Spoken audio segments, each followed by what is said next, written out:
नमस्ते दोस्तों, मैं कुलदीप सिंह और आज की ओरिएंटेशन क्लास इग्नू से एमए इकोनॉमिक्स प्रोग्राम पे है, जिसका सेशन है जुलाई 2026।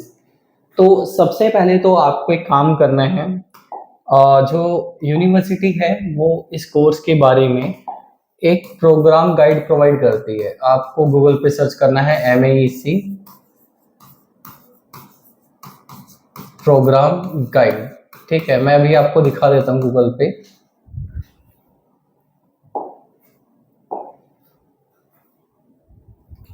आप गूगल पे जाइएगा और गूगल पे जाने के बाद आपको टाइप करना है MEC प्रोग्राम गाइड।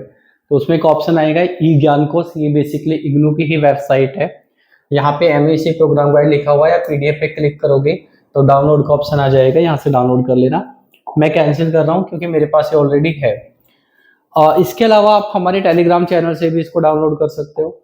दूसरी चीज ये कि आप इग्नू का जो एक प्रोस्पेक्टस है उसको डाउनलोड कर लेना, जिस सेशन में भी आपको एडमिशन लेना है। ठीक है, और वो प्रोस्पेक्टस भी आपको हमारे टेलीग्राम चैनल पे मिल जाएगा। आज के ओरिएंटेशन क्लास को मैंने 4 पार्ट में डिवाइड कर दिया है।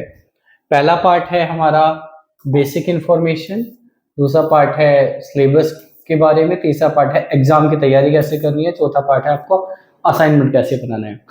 दूसरी चीज ये कि जब आपकी फाइनल मार्कशीट बनती है तो उसमें जो परसेंटेज की कैलकुलेशन होती है उसमें आपके एग्जाम की वेटेज 70 होती है और असाइनमेंट की होती है 30।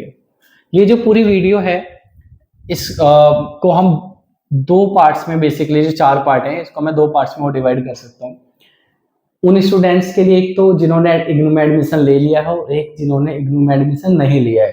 तो जिन्होंने इग्नू में अभी एडमिशन नहीं लिया है, ये ऊपर के जो 2 पार्ट हैं ये उनके लिए हैं जिन्होंने एडमिशन नहीं लिया है, और जिन लोगों ने एडमिशन ले लिया है उनके लिए ये नीचे वाले 3 पार्ट है। ठीक, समझ में आ गई बात? तो ऊपर वाले 2 जिन्होंने एडमिशन नहीं लिया है और ये 3 जिन्होंने एडमिशन ले लिया है।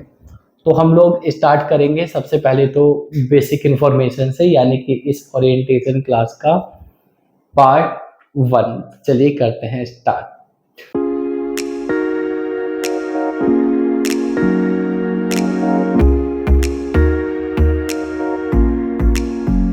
तो हम इस ओरिएंटेशन क्लास को स्टार्ट करेंगे अपने पार्ट 1 से, बेसिक इंफॉर्मेशन से। और जिन लोगों ने अभी इग्नू एमए इकोनॉमिक्स के प्रोग्राम में एडमिशन नहीं लिया है, ये पार्ट उनके लिए बहुत ज़्यादा इम्पोर्टेंट है। इस पार्ट में आपके लिए 3 बातें बहुत इम्पोर्टेंट हैं। इन 3 पार्ट को डिस्कस करने से पहले कुछ चीज़ें हम लोग देख लेते हैं। तो जो प्रोग्राम का नाम है वो ये है master of art in economics, लेकिन इसका जो कोड है वो है MEC। ये एमए इकोनॉमिक्स प्रोग्राम का कोड है।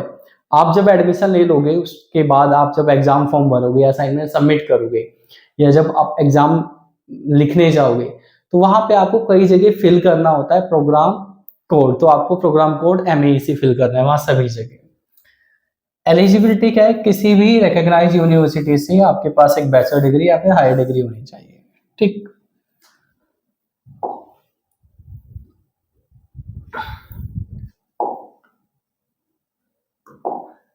मीडियम यूनिवर्सिटी 2 मीडियम में आपको एक कोर्स प्रोवाइड करती है, हिंदी में और इंग्लिश में।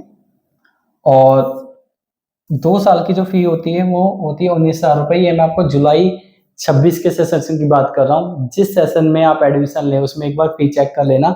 इसके लिए आपको देखना होगा प्रोस्पेक्टस, वो आप डाउनलोड कर लेना। ये वाला जो प्रोस्पेक्टस है ये आपको हमारे टेलीग्राम चैनल पे मिल जाएगा। ड्यूरेशन कम से कम 2 साल, मिनिमम 2 साल और ज़्यादा से ज़्यादा 4 साल के अंदर आपको अपनी ये डिग्री कंप्लीट करनी है। अब मैंने जैसे 3 चीज़ों के बारे में बात करी थी, 3 चीज़ें आपके लिए बहुत इंपॉर्टेंट है। वो 3 चीज़ें क्या हैं ये समझते हैं। इसमें से जो पहली चीज़ है वो होता है मीडियम, आपके लिए बहुत इंपॉर्टेंट है। और दूसरा है ड्यूरेशन, और तीसरा है इस डिग्री में मैथ का क्या रोल है।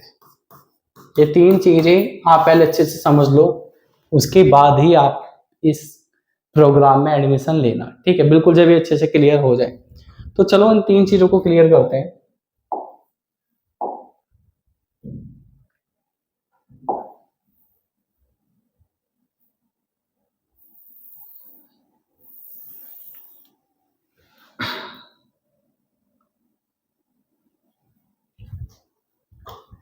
देखिए सबसे पहली चीज तो ये है कि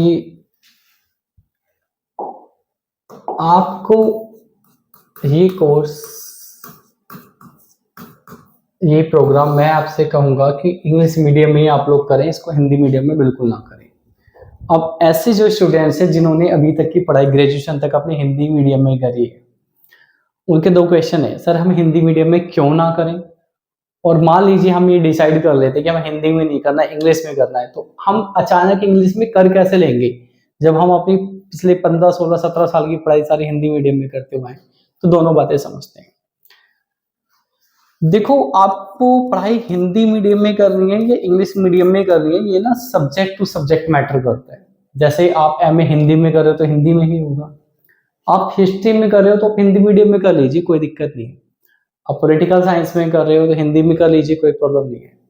लेकिन आप जब भी अपनी हायर एजुकेशन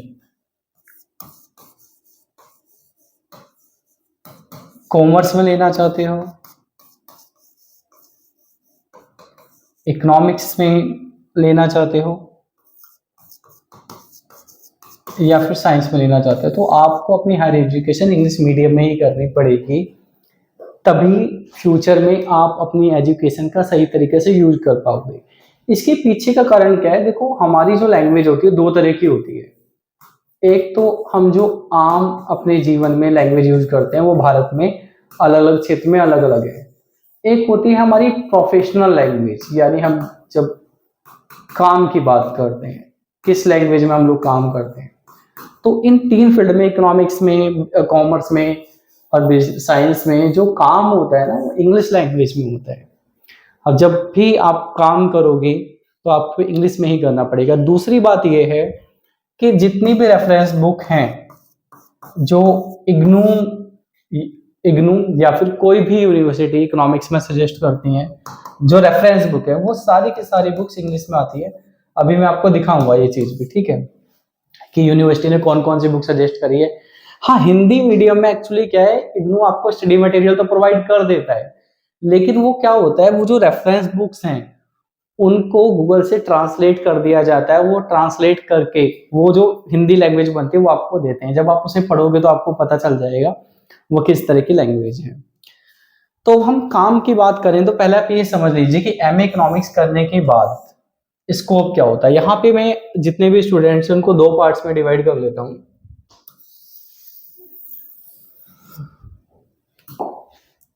देखिए आप में से कुछ लोगों को तो बिजनेस करना है अपना, तो जिनको बिजनेस करना है वो हिंदी में करें इंग्लिश में करें, उनकी मर्जी है, बाकी इंग्लिश में करो ज़्यादा बेटर है। फिर कुछ लोगों को जॉब करनी है, ठीक है। मैं जॉब्स को दो पार्ट में डिवाइड कर रहा हूँ। एक तो आपकी टीचिंग की जॉब, जिन लोगों ने बीएड करके टीचिंग की फील्ड में जाना है या फिर नेट जेआरएफ करना है। दूसरी हो गई आपकी नॉन टीचिंग की जॉब, ठीक है। तो अभी आप ना चाहे तो गवर्नमेंट सेक्टर में जाओ, चाहे आप प्राइवेट सेक्टर में जाओ। एमए इकोनॉमिक्स के बाद जो हमारी मेन जॉब होती है वो मैं आपको बताऊंगा। हमारा वर्क प्रोफाइल होता है इकोनॉमिस्ट का, ठीक है। अब इकोनॉमिस्ट को करना क्या होता है, इकोनॉमिस्ट को पॉलिसी मेकिंग करनी होती है। पॉलिसी मेकिंग के लिए कुछ डाटा को एनालाइज करना होता है, उसके लिए कुछ सॉफ्टवेयर होते हैं, और सॉफ्टवेयर में एक रिपोर्टिंग तैयार होती है, उसका कंक्लूजन होता है, इसका इंटरप्रिटेशन होता है। वो सारी चीजें इंग्लिश में होंगी। अगर आपने पढ़ाई अपनी हिंदी मीडियम में करी है तो आप आगे जाके काम ही नहीं कर पाओगे, ठीक है। अब हम लोग इन जॉब्स की भी बात करेंगे। मैं नॉन टीचिंग जॉब्स की बात करूँ, टीचिंग जॉब्स में मैं बाद में आऊंगा, तो इनको आप दो पार्ट में डिवाइड कर लीजिए। फॉर एग्जाम्पल एक तो गवर्नमेंट जॉब, ठीक है, और एक प्राइवेट जॉब, यानी किसी प्राइवेट कंपनी में, ठीक है। तो अगर गवर्नमेंट जॉब की बात, प्राइवेट जॉब की बात करें तो आप ये भूल जाओ कि अगर आप अपनी एमए इकोनॉमिक्स हिंदी मीडियम में करते हो तो कोई भी प्राइवेट कंपनी आपको बतौर इकोनॉमिक्स जॉब देगी। ये तो हो गया आपके लाइफ से, ये वाला पार्ट तो कैंसिल हो गया हिंदी मीडियम वाले बच्चों के लिए, ठीक है।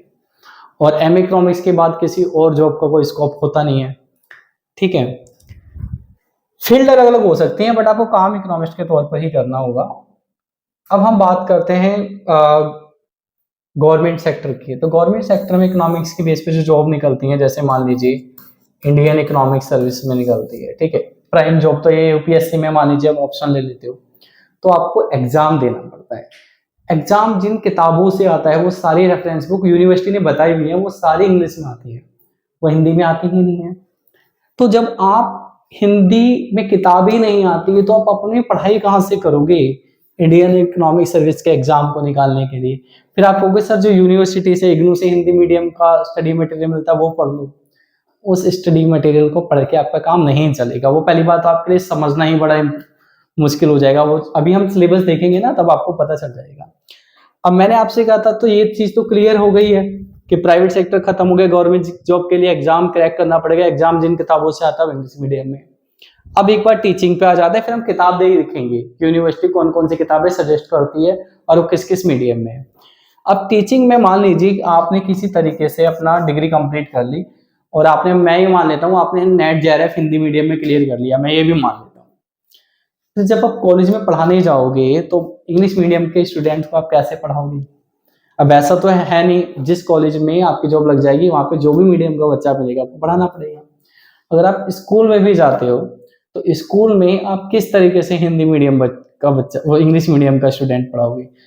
मान लीजिए गवर्नमेंट जॉब नहीं लगी, आपको प्राइवेट स्कूल में पढ़ाना है, तो प्राइवेट स्कूल में तो हिंदी मीडियम का स्टूडेंट आपको मिलेगा ही नहीं, फिर आप कैसे पढ़ाओगे? बहुत मुश्किल है, ठीक है। बाकी चीजों में चल जाएगा। अब हम बात करते हैं, एक बार रेफरेंस बुक देख लेते हैं। तो देखो यूनिवर्सिटी कौन सी रेफरेंस बुक हमें सजेस्ट कर रही है और वो किस मीडियम में आती है। आपके बहुत सारे सब्जेक्ट है, उसको हम जब सिलेबस देखेंगे तब डिस्कस करेंगे ज्यादा डिटेल में। फिलहाल मैं आपका एक सब्जेक्ट है माइक्रो इकोनॉमिक्स, पहली सब्जेक्ट है और ये इसका इसका फर्स्ट यूनिट है, ठीक।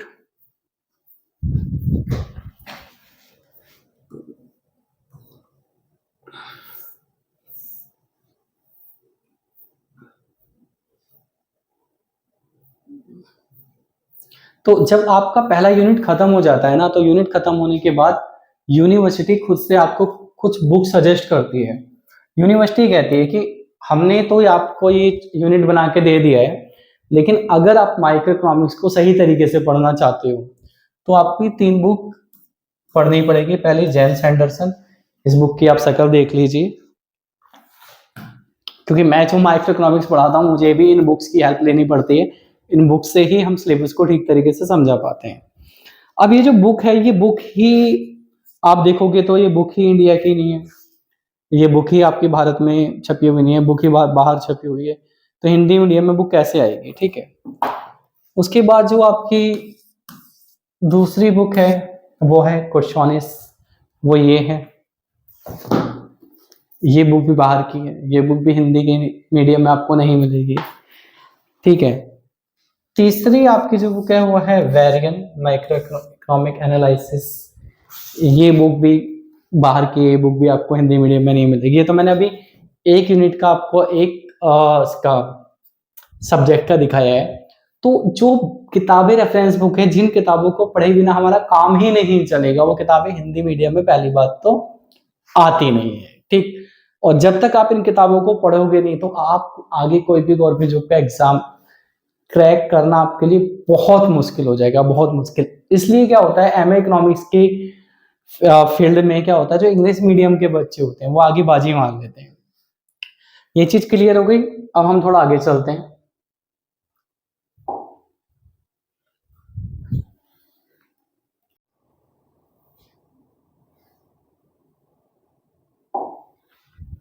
तो देखो मैंने आपको ये बता दिया है, जो एग्जाम है चाहे वो प्राइवेट सेक्टर में तो बात खत्म ही हो गई हिंदी मीडियम वाली। इंग्लिश मीडियम का जो स्टूडेंट है, यानी इंग्लिश मीडियम अगर आप पढ़ाई करोगे तो ही आप उन बुक्स को पढ़ पाओगे, तो ही आप एग्जाम क्लियर कर पाओगे। टीचिंग में भी आपके लिए आगे जाके बड़ा स्ट्रगल हो जाएगा, ठीक है। अब हम लोग बात ये करते हैं कि अगर हमने अभी तक की सारी पढ़ाई हिंदी मीडियम में ही करी है तो हम इंग्लिश मीडियम में पढ़ाई कैसे करेंगे? देखो एक बात समझ लीजिए, भारत एक ऐसा देश है जिसमें अगर आप लोग जॉब करना चाहते हो, ठीक है, तो बिना इंग्लिश सीखे आपका कोई भविष्य है नहीं, आप ये मान के चलिए ठीक तरीके से। खासतौर पे इकोनॉमिक्स की फील्ड में। ठीक है,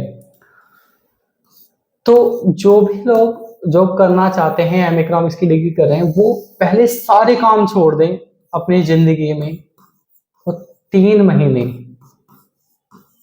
सिर्फ और सिर्फ पहले इंग्लिश सीखने पे दे। अच्छा, आपको या इंग्लिश की जब मैं बात कर रहा हूं तो ये मतलब ये इंग्लिश स्पीकिंग सीखने से मेरा मतलब है। स्पीकिंग तो एक बार को जॉब लगने के बाद आप माहौल में जाओगे तो भी आप सीख ही लोगे, क्योंकि आप जो क्रिकेटर देखोगे, बहुत सारे क्रिकेटर ऐसे हैं जिनको इंग्लिश नहीं आती थी, उसके बाद उनका भारत की जो हमारी राष्ट्रीय टीम है उसमें सिलेक्शन हुआ, वो लोग बाहर जाने लगे, माहौल में उन्होंने इंग्लिश सीख ली। लेकिन माहौल से आप इंग्लिश को पढ़ना और इसका सेंस निकालना वो नहीं सीख पाओगे। तो 3 महीने सारे काम छोड़ के अगर आपको इकोनॉमिक्स की फील्ड में जॉब करनी है तो की बात है, नहीं करनी तो आपकी मर्जी है। सारे काम छोड़ के 3 महीने आप सिर्फ इंग्लिश पे ध्यान दो कि आपको इंग्लिश पढ़नी आनी चाहिए, समझनी आनी चाहिए। किताब, कोई भी किताब आप इंग्लिश में हो उसको पढ़ पाओ, उसका मतलब निकाल पाओ, इंग्लिश का न्यूज़पेपर पढ़ पाओ, उसका मतलब निकाल पाओ। जब आप ये काम कर लो उसके बाद मेरे हिसाब से तो एम इकोनॉमिक्स करो। देखो, मेरी भी ना स्कूल की सारी पढ़ाई गवर्नमेंट स्कूल की थी और हिंदी मीडियम में ही थी। मैथ हमारा इंग्लिश मीडियम में था और एक अकाउंटेंसी इंग्लिश मीडियम में थी। बाकी जो सब्जेक्ट थे, क्योंकि मेरा कॉमर्स का बैकग्राउंड है, वो स्कूल तक हिंदी मीडियम का था। उसके बाद मैंने दिल्ली यूनिवर्सिटी से इकोनॉमिक्स ऑनर्स करा तो वो इंग्लिश मीडियम में ही करना पड़ा, क्योंकि वहां पे भी सारी जो रेफरेंस बुक थी वो सारी इंग्लिश मीडियम में ही थी।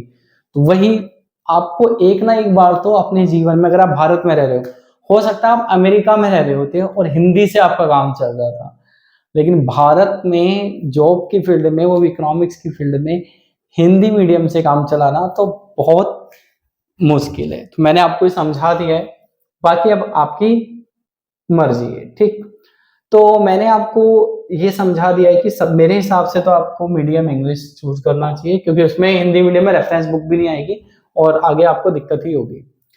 इसके बाद हम लोग बात करते हैं कि जो ड्यूरेशन है इस कोर्स की, है ना। तो ड्यूरेशन 2 साल और 4 साल दे रखे, कम से कम 2 साल, और आपके जो मैक्सिमम है वो है मैक्सिमम है 4 साल। तो मैं आपको सजेस्ट ये करूंगा, अगर आप जॉब्स के लिए जा रहे हो तो डिग्री 2 साल में ही कंप्लीट करना। 4 साल में डिग्री कंप्लीट करने से आपको जॉब में नुकसान उठाना पड़ सकता है। इसको एक एग्जांपल से समझो। मान लीजिए कि आपको जॉब्स निकालनी है, आपने जॉब्स निकाली और उसमें नंबर ऑफ वैकेंसीज है 10 और 10 वैकेंसी के लिए हजारों कैंडिडेट आए, आपने उनका एग्जाम लिया, रिटर्न इंटरव्यू लिया, उसके बाद 30 लोगों को आपने शॉर्टलिस्ट कर दिया। ठीक है, 30 में से आपको 10 लोगों का ही सिलेक्शन करना है। सबके 30 ही ऐसे लोग हैं इनके मार्क्स भी सेम है, इंटरव्यू में भी इनका एक जैसा रहा, सारी चीजें सेम थी। तो ये बिल्कुल ऐसी सिचुएशन हो गई जैसे क्रिकेट मैच क्या हो गया है, टाई हो गया है। तो क्रिकेट मैच टाई हो जाता है तो क्या होता है, सुपर ओवर होता है। तो यहाँ पे भी आप 30 लोगों के बीच में सुपर ओवर करोगे। फिर सारी चीजें सिमिलर होने पे सुपर ओवर क्या होगा, आप देखोगे 2 साल की डिग्री किसने कितने साल में कंप्लीट करी है। तो आप खुद डिसाइड कर लो, जॉब आप देने वाले हो, कि जिसने 4 साल में कंप्लीट करी आप उसको दोगे, या 3 साल में कंप्लीट करी उसको 2.5 साल या 2 साल। तो मेरे हिसाब से एक चीज और भी है कि आपकी डिग्री ना, अगर आप जनरल कैटेगरी से हो तो भी 60% से होनी चाहिए, कि बहुत सारे ऐसे एग्जाम होते हैं जिसमें अगर आपकी मास्टर्स में 60% नहीं है तो आप एग्जाम के लिए एलिजिबल नहीं होंगे। अब जो सबसे इंपॉर्टेंट चीज है वो ये है, जो आपको कोई भी नहीं बताएगा। ठीक है, बेसिक इंफॉर्मेशन में ही ये बात हमें समझनी है कि अगर आप इग्नू से एमए इकोनॉमिक्स करना चाहते हो तो आपकी मैथ के इन टॉपिक पे कमांड होनी चाहिए, और ये टॉपिक आपने ग्रेजुएशन के स्टैंडर्ड तक पढ़े हो। Linear algebra, differential equation, integral calculus, difference equation, और रियल एनालिसिस, डायनेमिक ऑप्टिमाइजेशन। और डिफरेंशियल कैलकुलस में हमारा जो ऑप्टिमाइजेशन है वो बहुत इंपॉर्टेंट रोल प्ले करता है। और ऑप्टिमाइजेशन में भी बेसिकली कांस्टेंट ऑप्टिमाइजेशन, मैथ की जो इंपॉर्टेंस है, ये सारे टॉपिक आपको ग्रेजुएशन स्टैंडर्ड में पढ़े हुए होने चाहिए। और अगर आपने नहीं पढ़ा है तो भी आपके पास एक ऑप्शन है। ऐसा नहीं है कि अगर ग्रेजुएशन में किसी ने टॉपिक नहीं पढ़े तो क्या वो इकोनॉमिक्स नहीं कर सकता, कर सकता है, लेकिन उसको फिर कोचिंग लेनी पड़ेगी अपने एडमिशन के पहले दिन से ही। मैंने आज से 3-4 साल पहले, शायद 3-4 साल पहले एक ओरिएंटेशन क्लास बनाई थी, मैंने उसमें ये बात बताई। तो एक स्टूडेंट ने मुझे एक कमेंट करा, भर भर के गाली दी और इस तरह की कुछ लैंग्वेज लिखी थी को कैसे कैसे लोग यूट्यूब पे इंफॉर्मेशन देने के लिए खड़े हो जाते हैं, इनको खुद कुछ नहीं पता है, एमए इकोनॉमिक्स करने के लिए मैथ की कोई ज़रूरत होती ही नहीं है। तो एक बार ना प्रूफ देख लेते हैं कि ज़रूरत होती है नहीं होती है, और प्रूफ के लिए हमें क्या करना पड़ेगा, हमें कुछ सब्जेक्ट्स अपने देखने पड़ेंगे। तो हमारी वैसे तो अभी सिलेबस की इंफॉर्मेशन मैं आपको डिटेल में बाद में दूंगा, बट आपका फर्स्ट ईयर में जो पहले ही सब्जेक्ट है माइक्रो इकोनॉमिक्स, हम उसका सबसे पहले पहला यूनिट ही खोल लेते हैं। ठीक,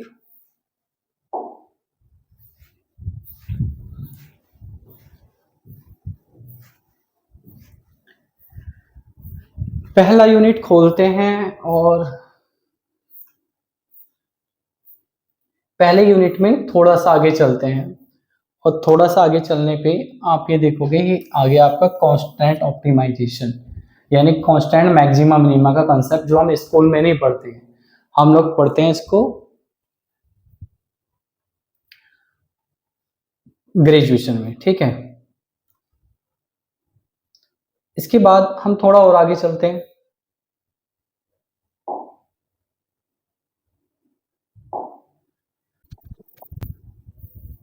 तो ये फिर यहाँ पे हमारा कांस्टेंट ऑप्टिमाइजेशन की कैलकुलेशंस फिर आ गई है। थोड़ा और आगे चलते हैं, ये न्यूमेरिकल क्वेश्चंस आ गए हैं कंसेप्ट पे बेस्ड। ये फिर आगे आपकी कैलकुलेशन आ गई है कांस्टेंट ऑप्टिमाइजेशन, जो कि हम ग्रेजुएशन में पढ़ते हैं। ठीक है, इसके बाद थोड़ा आगे चलते हैं, यूनिट नंबर 2 पे चलते हैं। ये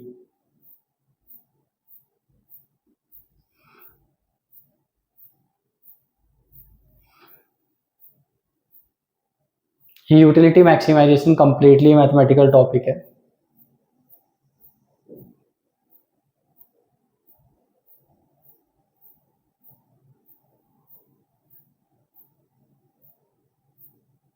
ठीक है, इसके बाद चलो यूनिट नंबर 3 पे चलते हैं, इसको थोड़ा आगे बढ़ा देते हैं। ये आ गया है हमारे यूनिट नंबर 3। ठीक है, यूनिट नंबर 3 के टॉपिक देखते हैं।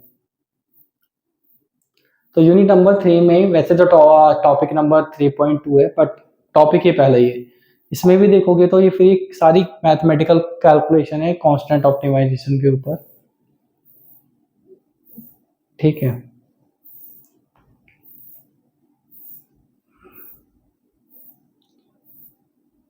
और एक चीज है, जैसे आप देखोगे ना यहाँ पे टॉपिक है कंज्यूमर सरप्लस, तो इन्होंने यहाँ पे आपके बुक में तो थ्योरी दे रखी है, बट एग्जाम में कंज्यूमर सरप्लस पे जो क्वेश्चन आता है ना, वो न्यूमेरिकल आता है, जो कि इंटीग्रेशन की हेल्प से होता है। उसके बाद ये आपका जो टॉपिक है हमारा थ्योरी ऑफ इंटरटेम्पोरल कंजप्शन, इसके लिए भी आपको कांस्टेंट ऑप्टिमाइजेशन का कंसेप्ट आना चाहिए, या फिर आपको सीखना पड़ेगा कोचिंग लेके। ठीक है, ये देखिए, ये फिर मैथ आ गया। इसके बाद हम जो अगला टॉपिक है हमारा कोवेब मॉडल, इसके बाद कोवेब मॉडल। इस कोवेब मॉडल को समझने के लिए हमारे पास एक टॉपिक होता है, टॉपिक का नाम है डिफरेंस इक्वेशन, जो हम ग्रेजुएशन में पढ़ लेते हैं, वो हमें आना चाहिए। ठीक है,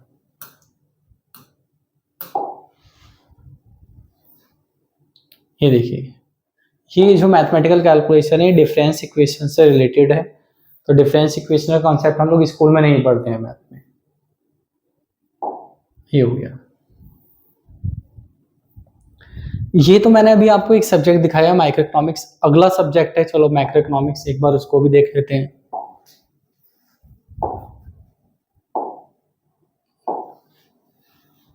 मैक्रो इकोनॉमिक्स में वैसे तो बीच बीच में थोड़ी कैलकुलेशन आ जाती है, वैसे ये यूनिट नंबर 8 आ गया है और इस टॉपिक पे क्वेश्चन आता है एग्जाम में। तो ये कांस्टेंट ऑप्टिमाइजेशन है, यानी डिफरेंशियल कैलकुलस। और उसके बाद यूनिट नंबर 9 में अगर आप जाओगे, इसको थोड़ा स्किप कर लेते हैं, आगे चलते हैं।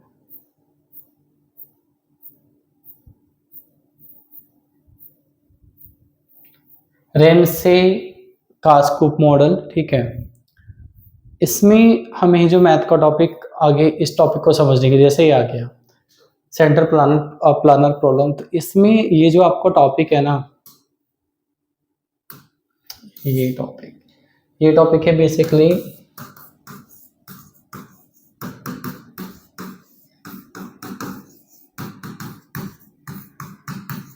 डायनेमिक ऑप्टिमाइजेशन का। पूरी कैलकुलेशन ये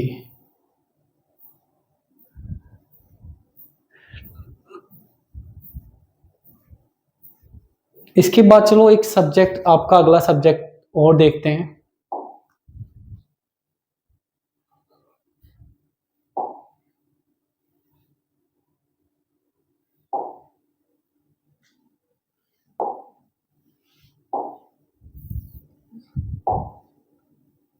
MEC 203, तो ये तो पूरा आपका मैथमेटिक्स ही है।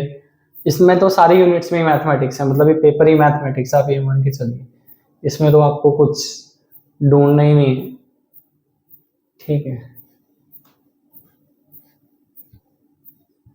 ये पूरा टॉपिक ही आपका मैथमेटिक्स का ही है।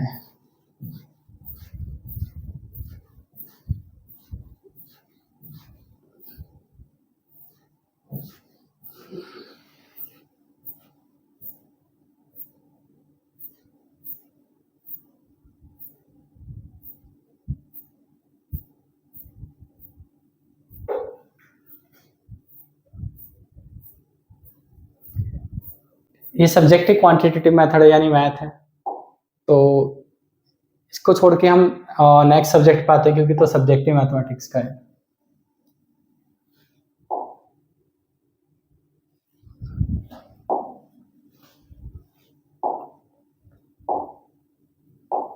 बस मैं ये डिस्कस करूंगा, बाकी सब्जेक्ट डिस्कस नहीं करूंगा आपके साथ, ठीक है। तो इसमें फिर ये हमारा 104 एक सब्जेक्ट है, वो आ गया है ग्रोथ एंड डेवलपमेंट।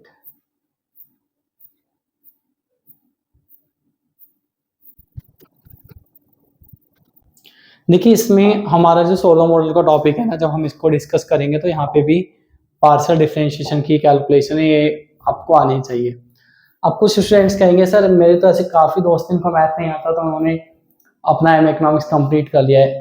अब उन्होंने एम इकोनॉमिक्स कंप्लीट कर लिया, मुझे ये बताओ क्या वो एम इकोनॉमिक्स के बेस पर कहीं कोई जॉब कर रहे हैं, या फिर डिग्री लेके घूम रहे हैं और फिर बाद में कह रहे हैं कि बेरोजगारी बेरोजगारी बेरोजगारी। डिग्री से नहीं मिलेगी जॉब, जॉब मिलेगी आपको नॉलेज से। डिग्री तो आपके ऐसे गेट पास यूज हो सकती है बस, ठीक है। तो मैंने आपको ये बता दिया है कि मैथ की हमारी क्या जरूरत है सिलेबस के अंदर। अब एक क्वेश्चन ये क्रिएट होता है, देखो आपने अगर ग्रेजुएशन में मैथ नहीं पढ़ा है, कोर्स आप तब भी कर सकते हो। कैसे करना है उसका तरीका मैं आपको बताऊंगा, कैसे ये सारी चीजें सीखनी है। अब एमए इकोनॉमिक्स के कोर्स में एक बात ये आती है कि हमें मैथ दिया क्यों गया है। तो देखो मैंने आपको पहले भी बताया है, जो एमए इकोनॉमिक्स का जो मेन ऑब्जेक्टिव है इकोनॉमिस्ट बनाना है, और इकोनॉमिस्ट लोगों को करनी होती है पॉलिसी मेकिंग, ठीक है। पॉलिसी मेकिंग करने के लिए हमें कुछ चीजों की जरूरत पड़ती है। पॉलिसी मेकिंग आप क्या कर सकते हो, आप गवर्नमेंट के लिए कर सकते हो कि मान लीजिए आपको बेरोजगारी गरीबी ठीक करनी है। प्राइवेट फर्म के लिए कर सकते हो, प्रॉफिट लॉस को आप एनालाइज कर सकते हो। हमें पॉलिसी मेकिंग के लिए मैथ आना चाहिए, स्टैटिक्स आनी चाहिए, इकोनॉमेट्रिक्स आनी चाहिए। और अब ये सारी चीजें हम लोग आर्टिफिशियल इंटेलिजेंस मशीन लर्निंग से करते हैं, तो ये सारी चीजें भी हमें आनी चाहिए।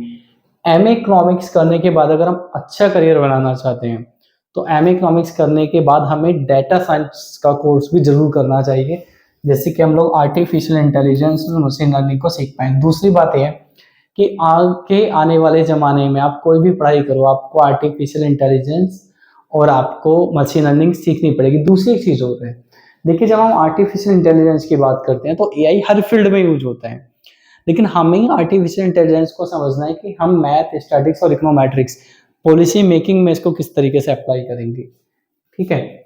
तो हमारा जो फर्स्ट पार्ट था बेसिक इंफॉर्मेशन का वो कंप्लीट हो गया है। इसके बाद हमारा सेकंड पार्ट स्टार्ट होता है कि आपका जो एमए इकोनॉमिक्स है उसका सिलेबस क्या है। तो अब हम लोग देखेंगे सिलेबस को। तो देखो सिलेबस आपका फर्स्ट ईयर और सेकंड ईयर पूरे कोर्स को दो पार्ट में डिवाइड कर दिया है। फर्स्ट ईयर को दो सेमेस्टर में डिवाइड कर दिया आपका, फर्स्ट सेमेस्टर और सेकंड सेमेस्टर। और आपका जो फर्स्ट सेमेस्टर है उसमें ये तीन सब्जेक्ट हैं, माइक्रो मैक्रो क्वांटिटेटिव मेथड। और सेकंड सेमेस्टर में ये तीन सब्जेक्ट है, growth and development, Indian economy और रिसर्च मेथड। आपका जो कोर्स है इन्होंने लिखा तो यहाँ सेमेस्टर वाइज डिवाइड करा है, बट आपके एग्जाम सेमेस्टर वाइज नहीं होंगे, आपके एग्जाम साल में एक बार ही होंगे, यानी आपके एग्जाम एनुअली होंगे, ठीक है। तो अब थोड़ा सा हम इस सिलेबस को समझ लेते हैं। एक बार मैं आपको दिखा देता हूँ। तो फर्स्ट ईयर के सब्जेक्ट हो गई, सेकंड ईयर के सब्जेक्ट हम और देख लेते हैं, है ना।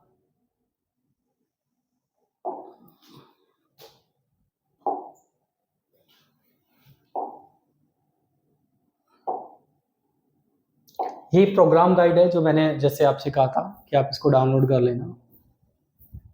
इस प्रोग्राम गाइड में ना आपको सारी इंफॉर्मेशन मिल जाएगी।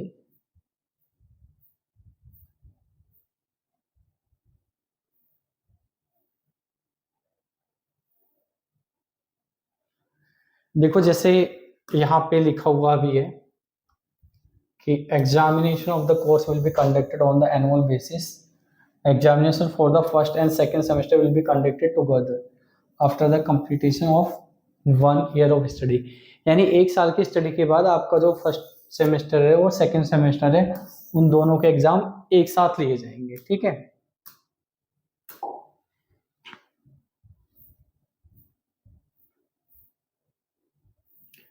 तो देखो ये सब्जेक्ट है आपके फर्स्ट सेमेस्टर के तीन सब्जेक्ट। ये माइक्रो हो गया, ये इसका सब्जेक्ट कोड है। ये मैक्रो हो गया, ये क्वांटिटी मेथड, ये इसका सब्जेक्ट कोड या कोर्स कोड कह सकते हो। और आपके फर्स्ट सेमेस्टर सेकंड सेमेस्टर में आपके ये सब्जेक्ट्स हैं। अब इसके बाद आप सेकंड ईयर में आ जाते हो। तो सेकंड ईयर में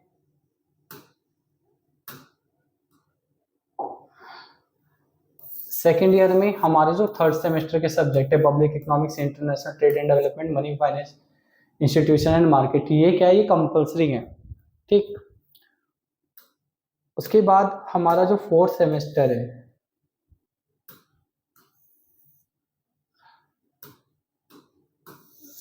फोर्थ सेमेस्टर में आपके पास 4 ग्रुप हैं। आपको स्पेशलाइजेशन करना है तो और नहीं करना है तो ग्रुप ए है डाटा एनालिटिक्स और ग्रुप बी है आपका specialisation in energy and environmental economics. Group C, इसको ना मैं इसके लिए मैं अलग से वीडियो बनाऊंगा सेकंड ईयर के लिए, बाद में मैंने मोटा मोटा आपको दिखा दिया। ग्रुप सी है और ये हो गया आपका ग्रुप बी। इसमें थर्ड सेमेस्टर आपका कंपलसरी है, फोर्थ सेमेस्टर में आपको सब्जेक्ट चूज करना है, कैसे करना है वो हम बाद में डिस्कस करेंगे। तो हम वापस आते हैं अपने फर्स्ट ईयर पे। तो आपका देखो यहाँ पे 2 पेपर तो आपके कंप्लीटली मैथमेटिकल हैं। जैसे ये पेपर मैथमेटिकल है, ये पेपर मैथमेटिकल है। और इन पेपर की बात करें तो आप मान सकते हो ये पेपर आपके सेमी मैथमेटिकल हैं। और इस सब्जेक्ट को पढ़ने के लिए आपको स्टैटिक्स की नॉलेज होनी चाहिए, ठीक है।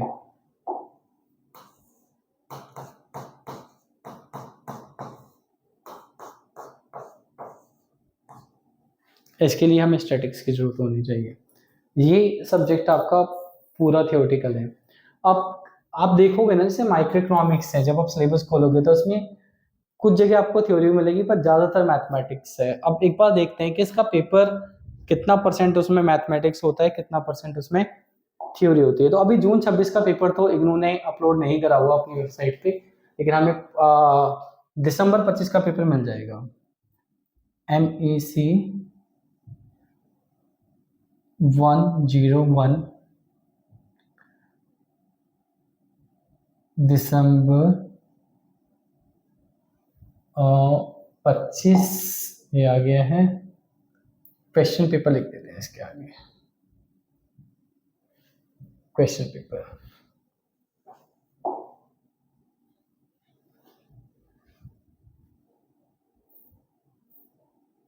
तो देखो ये दिसंबर एमएससी 101 का दिसंबर का क्वेश्चन पेपर आ गया है, ठीक है। तो सेक्शन 1 में 4 क्वेश्चन होते हैं, 2 क्वेश्चन करने होते हैं। हमारा जो पहला क्वेश्चन है इसमें कंसीडर टू कमोडिटी फ्रेमवर्क, ये क्वेश्चन मैथमेटिकल है, ठीक है। उसके बाद सेकंड क्वेश्चन भी कंसीडर प्रोडक्शन फंक्शन, ये भी आपका मैथमेटिकल है। Define technical progress so that rate of growth of output can be composed into growth attribute. अब ये क्वेश्चन ना आपको बी पार्ट जो देखने में थ्योरी का लग रहा है, लेकिन इसका जो आंसर है वो थ्योरी का नहीं है, आंसर इसका कंप्लीटली मैथमेटिकल है। देखो अभी देखते हैं, इसको भी चेक करते हैं कि मैं जो बात कर रहा हूँ कितनी सही है या वो कितनी गलत है, ठीक है। सब कुछ प्रूफ के साथ देखेंगे हम लोग।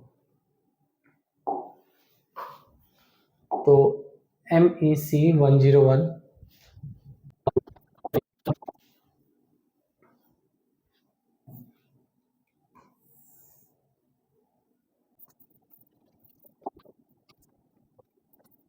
यूनिट नंबर 6 में जब आप इसको देखते हो तो ये जो टॉपिक टेक्निकल प्रोग्रेस, अब इसके कंटेंट पे आओ तो मुझे बताओ आप थ्योरी कहाँ से लिखोगे इस आंसर में। बेसिकली यहाँ पे आपको ये जो कैलकुलेशन है, ये वाली कैलकुलेशन समझानी है। तो क्वेश्चन जो आपको देखने में थ्योरी का लग रहा है वो थ्योरी का क्वेश्चन है नहीं है। फिर हम इसके बाद अगले क्वेश्चन पे आते हैं। Difference between partial equilibrium general equilibrium, ठीक है। ये जो टॉपिक, ये जो क्वेश्चन है, इसमें आपको कुछ थ्योरी मिल जाएगी, कुछ थोड़ा मैथमेटिकल पोर्शन मिलेगा, कुछ डायग्रामेटिक इन टॉपिक्स के अंदर। अगले टॉपिक पे आते हैं। Critically examine dynamic equilibrium and stability of composite market using cobweb model.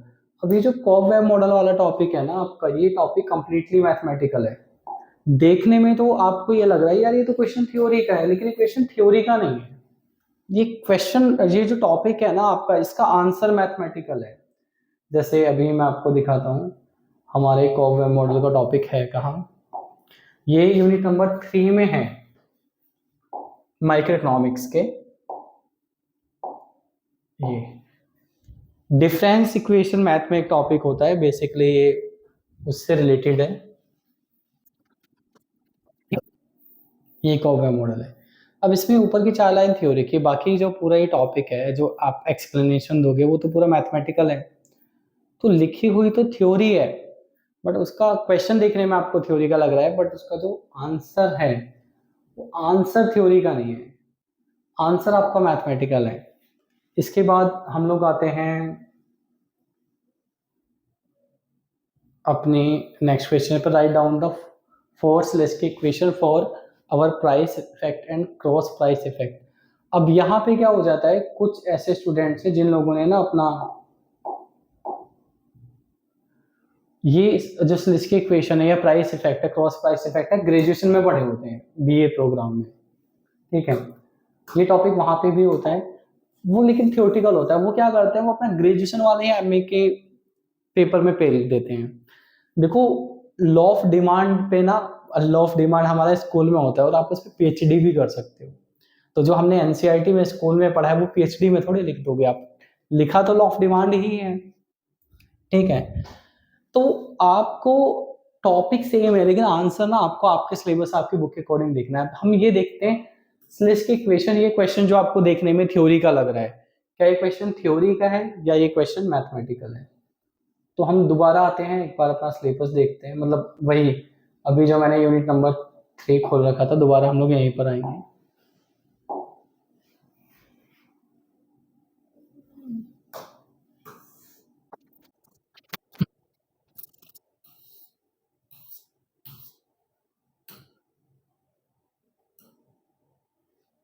देखो ये हमारा स्लिस्की इक्वेशन का टॉपिक आ गया है, ठीक है।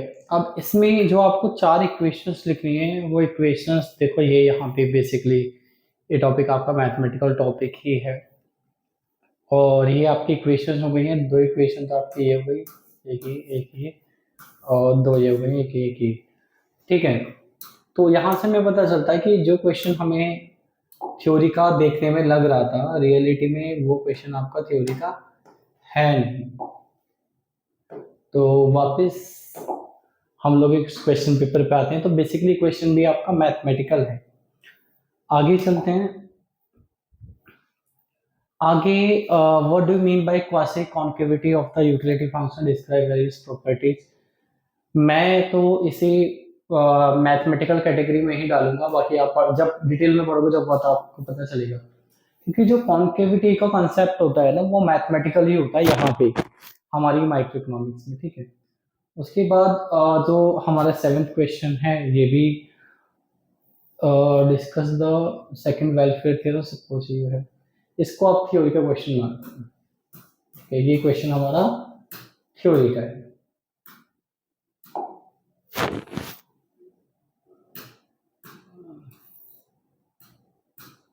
इसके बाद ये क्वेश्चन नंबर 8 आपका मैथमेटिकल है, ये हमारा मैथमेटिकल क्वेश्चन है।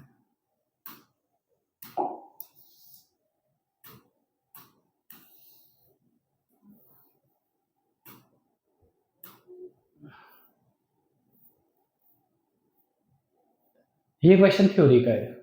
क्वेश्चन नंबर 9 आपका थ्योरी का क्वेश्चन है। ठीक है, तो ये आप देखते रहना। क्वेश्चन नंबर 10 आपका मैथमेटिकल है और ये आपका 11th आ गया। इसमें ये वाला पार्ट तो मैथमेटिकल है। ठीक है, ये जो पार्ट है ये दोनों आप थ्योरी में भी लिख सकते हो।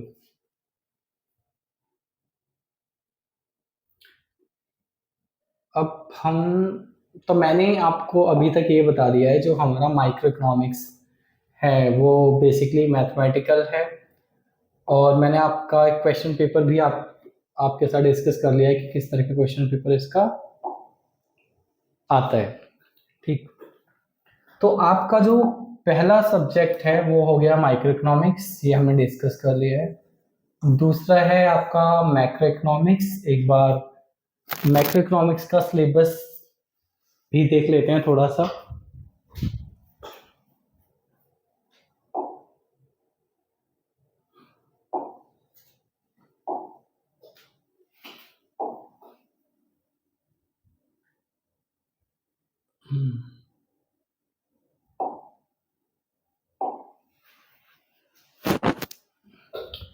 मैंने अभी इसको पूरा से डाउनलोड नहीं कर रखा है अपने बोर्ड में, तो इसको हम एक काम करते हैं,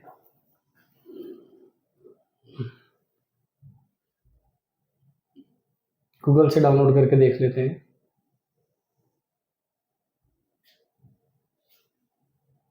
ये आपकी प्रोग्राम गाइड में भी हमें इसका सिलेबस मिल जाएगा। ठीक है, प्रोग्राम गाइड में देख लेते हैं, प्रोग्राम गाइड हमारे पास है भी।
ये आपका मैक्रो इकोनॉमिक्स का सिलेबस है।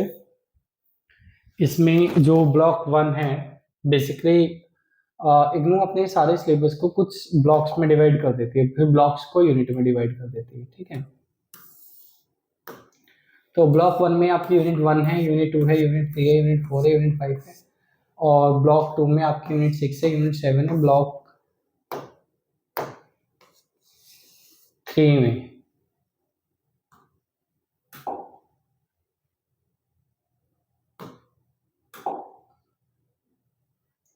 हमारी यूनिट नंबर 8, 9, 10 है। ब्लॉक 4 में ये आपके ब्लॉक्स हैं और ये आपकी यूनिट्स हैं, ठीक है।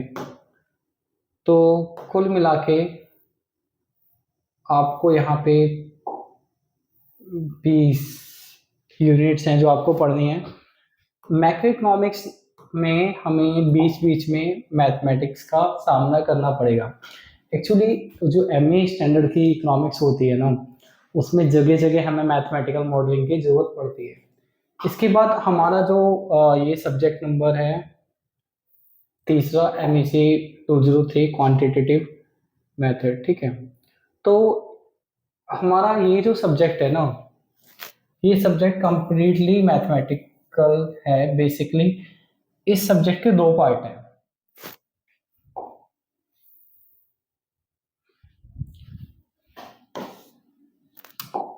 एक आपका मैथमेटिक्स, दूसरा आपका स्टैटिस्टिक्स, ठीक है। दो सब्जेक्ट हैं इसके अंदर। और फिर नेक्स्ट सब्जेक्ट है आपका economics of growth and development, Indian economy और रिसर्च मेथड। बाकी सब्जेक्ट के सिलेबस को हम लोग जब पढ़ेंगे सब्जेक्ट वाइज, जब डिटेल में डिस्कस कर लेंगे। तो अब मैं आपको ये बताता हूँ कि आपको ना अपने एग्जाम की तैयारी करनी कैसे है। हमारा जो नेक्स्ट टॉपिक है कि हमें एग्जाम की तैयारी कैसे करनी है। तो देखिए, इसके लिए ये तो आपको पता चल गया 6 सब्जेक्ट है। हमें 6 के 6 सब्जेक्ट एक साथ पढ़ने नहीं है। हम क्या करेंगे, दो दो सब्जेक्ट एक साथ लेके चलेंगे। कितने कितने सब्जेक्ट? दो दो सब्जेक्ट हमें एक साथ लेके चलने हैं। तो कौन कौन सब्जेक्ट एक साथ लेके चलने हैं? पहले आप सारे सब्जेक्ट्स को दो पार्ट्स में डिवाइड कर लो। मैथमेटिकल है जो पेपर, वो जो आपके सेमी मैथमेटिकल है। तो 2 पेपर हमारे मैथमेटिकल है, 3 पेपर हमारे सेमी मैथमेटिकल है। तो सबसे पहले काम तो आपको क्या करना है, अगर आपने ग्रेजुएशन में मैथमेटिक्स नहीं पढ़ा है तो आप यूट्यूब पे जाइए और यूट्यूब पे जितने भी चैनल्स एम इकोनॉमिक्स को पढ़ा रहे हैं उनको देखिए। और एक आपका जो सब्जेक्ट है MEC 203, इसकी वीडियो देखिए। फिर आप ये देखिए कि किस टीचर का सब्जेक्ट पढ़ाया हुआ आपको सही तरीके से समझ में आ रहा है। आप पहले MEC 203 के टीचर से जाके कोचिंग ज्वाइन कर लो, अगर आपने ग्रेजुएशन में मैथमेटिक्स नहीं पढ़ा है तो। क्योंकि अदरवाइज आपके लिए एमए इकोनॉमिक्स का सिलेबस समझना, मैं यहाँ पे एग्जाम क्लियर करने की बात नहीं कर रहा हूँ, मैं सिलेबस सीखने की बात कर रहा हूँ।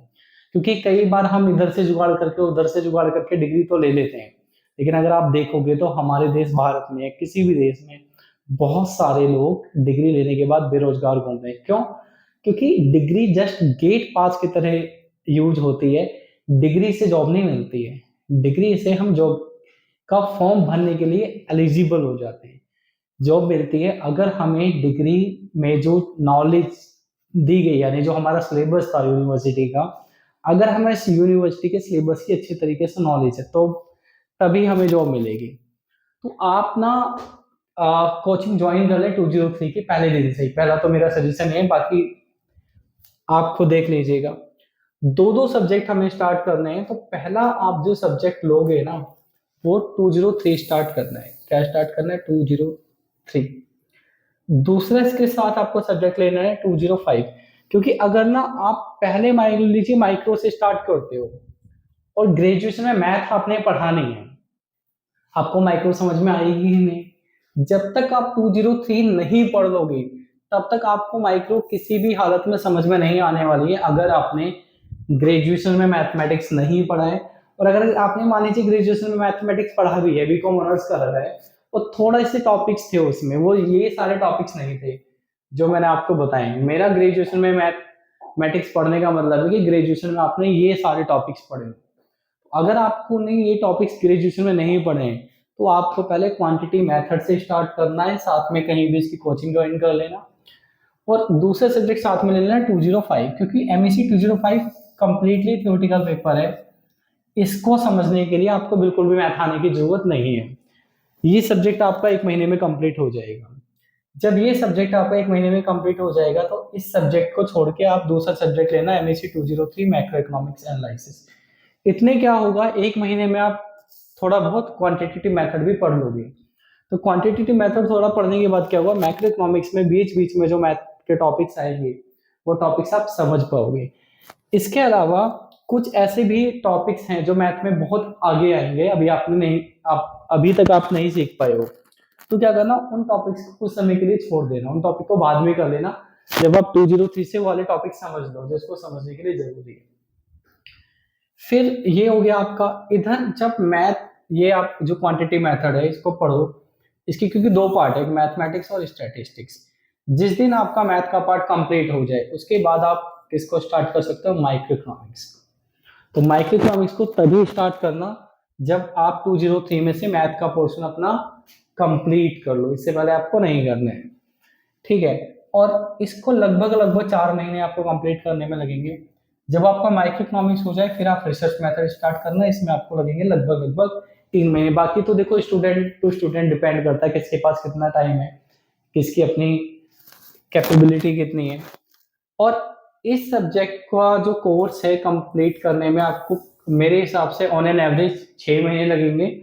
6 महीने के बाद आपको इसका 2 बार रिवीजन करना है। कितनी बार? 2 बार, कम से कम 2 बार रिवीजन। अगर आप 2 बार रिवीजन नहीं कर पाओगे तो जो आपने पढ़ा है वो भूल जाओगे। जिन्होंने 11th-12th में मैथ पढ़ा है या ग्रेजुएशन में मैथ पढ़ा है उनको पता होगा कि मैथ एक कंटिन्यू प्रैक्टिस मांगता है। ये सारी चीजें करने के बाद में क्या करना है, आप पिछले साल के प्रीवियस क्वेश्चन पेपर जो उनके प्रिपरेशन कर लेना। अब आपको जो PYQ देखने हैं वो थोड़ा सा समझ लो कहाँ से देखने हैं, ठीक है, क्योंकि सिलेबस चेंज हो गया है तो आपको पिछले सारे पेपर नहीं देखने हैं। आपको स्टार्ट करने हैं, जो पेपर आप देखोगे जुलाई 2024 से, इससे पहले के जो पेपर हैं वो आपको नहीं देखने हैं, ठीक है। ये किस किस सब्जेक्ट की बात कर रहा हूं मैं, MEC 203 और MEC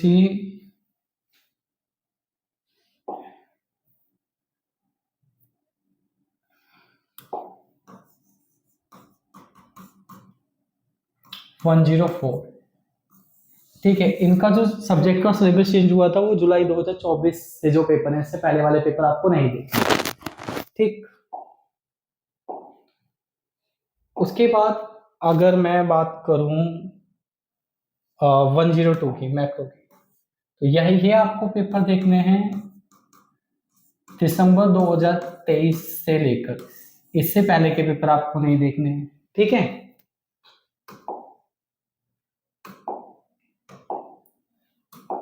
और अगर हम बात करें माइक्रो इकोनॉमिक्स की, तो माइक्रो इकोनॉमिक्स के आपको पेपर देखने हैं जून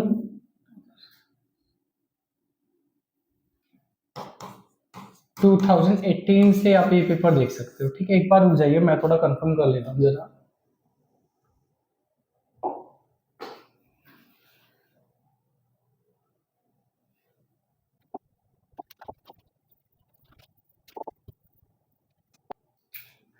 हाँ, जून 18 से आपको इसके पेपर देखने हैं, ठीक है। फिर हम रिसर्च मेथड की बात करते हैं, तो रिसर्च मेथड के आप पिछले 5 साल के पेपर देख लेना, ठीक है। और क्वांटिटी मेथड की बात करेंगे तो जून 2024 से आपको देखने हैं, इससे पहले का कोई पेपर आपको नहीं देखना है। पर ये सारी चीजें मतलब प्रीवियस ईयर के क्वेश्चन पेपर की प्रैक्टिस आप तभी करना जब आप पहले अपना पूरा सिलेबस कंप्लीट करो, ठीक है। अब हमारा जो लास्ट पार्ट है आज की ओरिएंटेशन क्लास का, वो है हाउ टू मेक असाइनमेंट। अब हम लोग बात करते हैं कि हमें असाइनमेंट कैसे बनाने हैं। तो असाइनमेंट बनाने के लिए सबसे पहले तो आप अपने क्वेश्चन पेपर को डाउनलोड कर लेना। इसका एक और भी तरीका है, वैसे तो आप डाउनलोड कर सकते हो। हमारा एक एंड्रॉयड ऐप है eco.com, अगर आप इसको डाउनलोड करते हो और जिस नंबर से डाउनलोड करना है वो व्हाट्सएप पे होना चाहिए, तो हम आपको आपके असाइनमेंट व्हाट्सएप कर देंगे। अदरवाइज आप ये कर सकते हो, आप गूगल पे जाइएगा और गूगल पे जाके आपको सर्च करना है इग्नू असाइनमेंट क्वेश्चन पेपर जुलाई 2026, ठीक है। ये आपका ऑप्शन आ गया, सबसे पहला ऑप्शन बड़ा करके दिखा देता हूँ आपको। ignu.ac.in, ठीक है। तो करंट असाइनमेंट वाले ऑप्शन पे आप क्लिक कर देना। ये असाइनमेंट हमारे खुल गए हैं, ठीक है। तो अभी हम थोड़ा सा टाइम देते हैं इसको, तो यहाँ पे एक सर्च का ऑप्शन आ जाएगा, आपके मोबाइल में भी आ जाएगा। वो नेट की स्पीड पे बेसिकली डिपेंड करता है, थोड़ा टाइम देते हैं, है ना।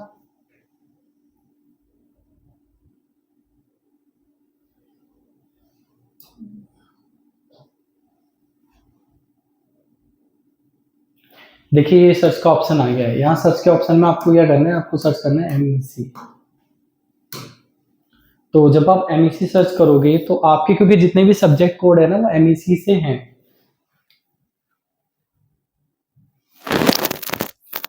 तो देखिए ये आपके सब्जेक्ट्स आ गए। ये तो हो गया आपका programme code MEC course. Course का मतलब होता है बेसिकली आपका सब्जेक्ट। तो सब्जेक्ट है हिंदी और इंग्लिश दोनों मीडियम में डाउनलोड कर सकते हो। लेकिन अभी ना आपके सेशन के जो असाइनमेंट है वो अभी आए नहीं है। ये जुलाई 2024-25 के लिए हैं और जनवरी 2026 के लिए हैं। जिनका एडमिशन जुलाई 2026 में हो उनके असाइनमेंट अभी आए नहीं है, कुछ टाइम के बाद आ जाएंगे। तो यहाँ से आप उसको डाउनलोड कर सकते हो, ये डाउनलोड का ऑप्शन है। ये फर्स्ट सब्जेक्ट हो गया, सेकंड सब्जेक्ट हो गया, थर्ड, ये फोर्थ, ये, और ये फिर आपके सेकंड ईयर के हैं। तो ये नहीं करने हैं आपको, ये करने हैं। जैसे किसी पे भी आप क्लिक कर दोगे तो यहाँ से वो डाउनलोड हो गया है। और कई स्टूडेंट्स पूछते हैं कि सर लास्ट डेट क्या होती है असाइनमेंट सबमिट करने की। तो आपके क्वेश्चन पेपर पे आप देखोगे तो यहाँ लास्ट डेट लिखी होती है, ये आपके नहीं है बट उस पर लास्ट डेट पे लिखी होगी असाइनमेंट सबमिट करने की। तो असाइनमेंट कैसे डाउनलोड करने हैं ये मैंने आपको बता दिया है। अब क्या चीज आपको नहीं करनी है वो आप थोड़ा सा समझ लो।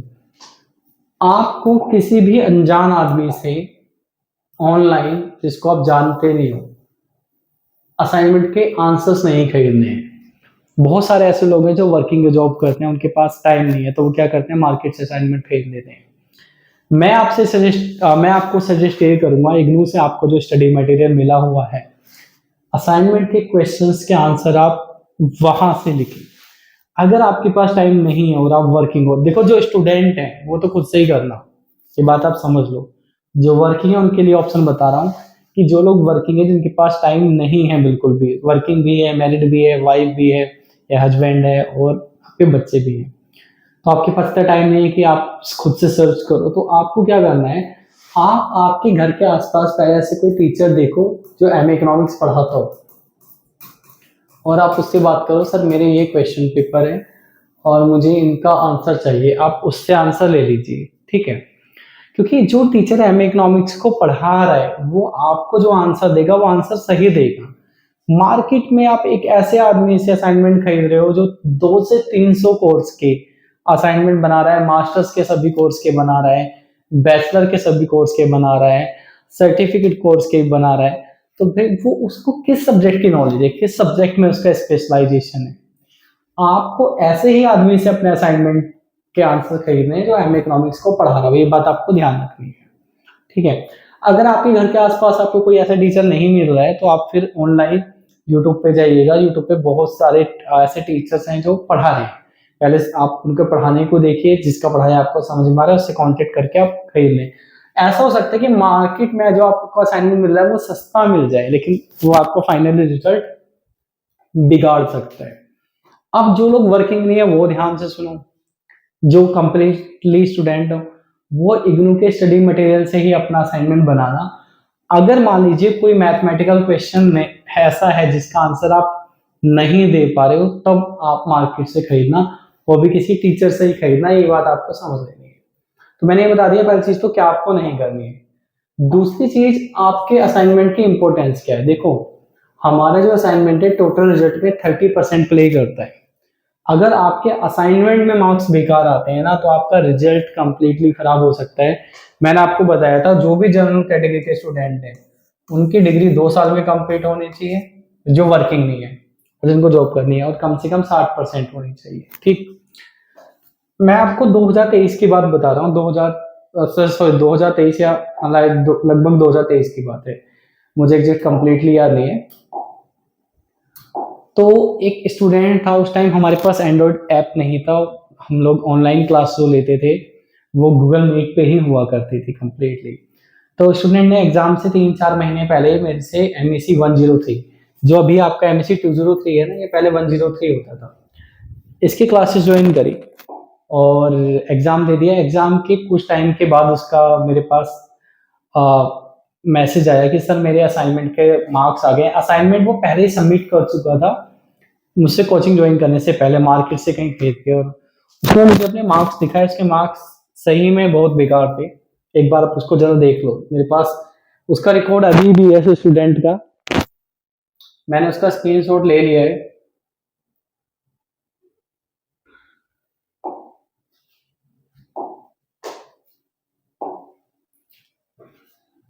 तो उसने मुझे, जब तक 5 सब्जेक्ट के ही उसके अपडेट हुए थे, तो उसने मुझे ये अपना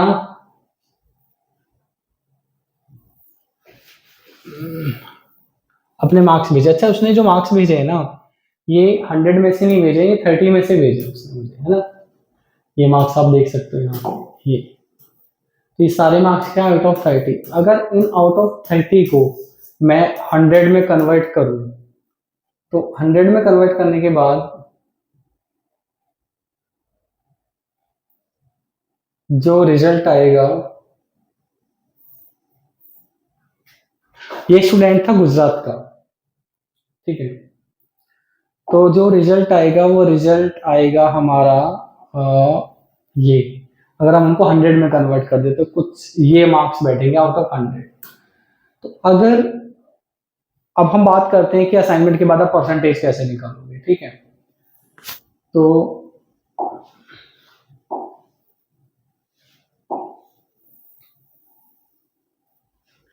ये स्टूडेंट्स के मार्क्स हैं, मैंने 100 में कन्वर्ट कर दिए। आपका जो असाइनमेंट का क्वेश्चन पेपर होगा वो 100 मार्क्स का होगा, लेकिन हम बाद में उसको कन्वर्ट करेंगे 30 में।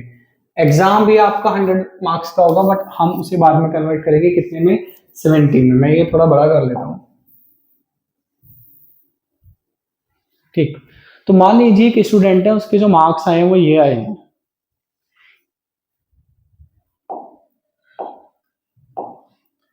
ठीक है। और इन सब का अगर हम, ये एग्जाम की बात है, किसकी, एग्जाम की, और हम इन सब का टोटल करेंगे तो इतना आएगा। ये 100 में से मार्क्स हैं, हमें 70 में से निकाल रहे हैं, तो इसकी आप 0.72 का मतलब होगा 70% में मल्टीप्लाई कर दे रहा हूँ। तो 100 आपके, ये 100 में से थे, ये आपका हो गया उसका 70%, ठीक है।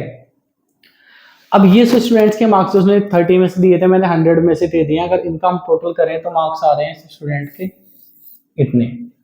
ये भी 100 में से है, लेकिन हमें इसका 30% निकालना है, तो इसका 30% आप कैसे निकालोगे, ये टोटल आई थिंक गलत है, इसको एक बार टोटल करके देखते हैं।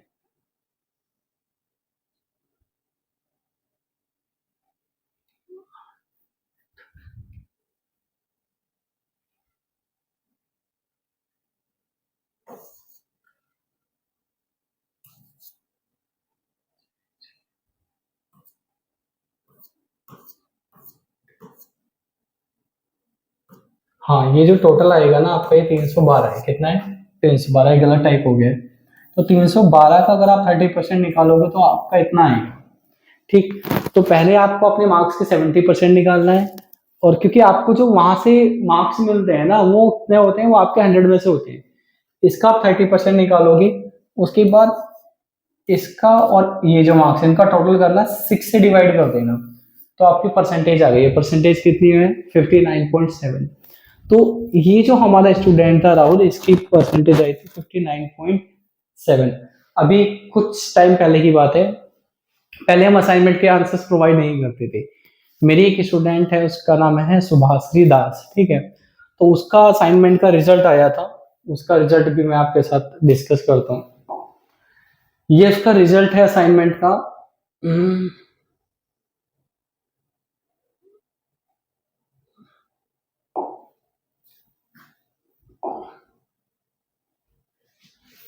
ये मैंने स्टूडेंट की जो इन्फॉर्मेशन है बाकी हाइड कर दी है।